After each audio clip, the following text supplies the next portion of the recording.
My name is Leo Marte and I grew up in the Dominican Republic. My church experience was great growing up.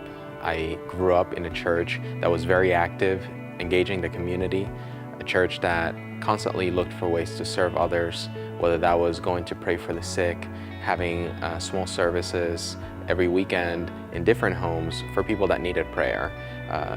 That kind of church just really showed me what true community was, and me and my sister and my mom spend most of our days during the week engaged in church activities. The phrase always comes to mind, "To whom much is given, much is expected." And when I think of all the great opportunities that I've been given in life, all the gifts and the blessings that God has given me, I can't help but think that other people also need a hand. And I'm always looking for ways to bless others, because it's pretty clear to me that I am here for a reason, and that's one of those reasons.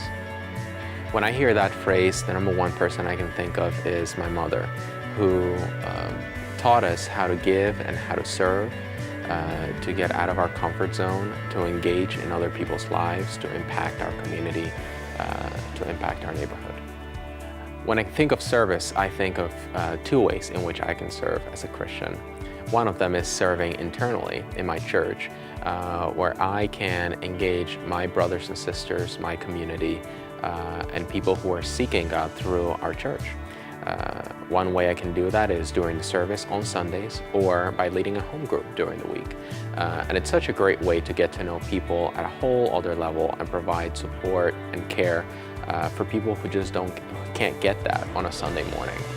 And when I think of external service, serving people in my community, people who don't come to church, I think of things like serving the homeless, going to serve some breakfast to a group of homeless guys, or going to a shelter and having dinner with people who don't have anything, who would like to talk with someone, who like to strike a new friendship, and that is so satisfying for me, because I've seen myself grow so much through those two kinds of service. You know, it's all those things that help me keep centered and focused on the things that matter.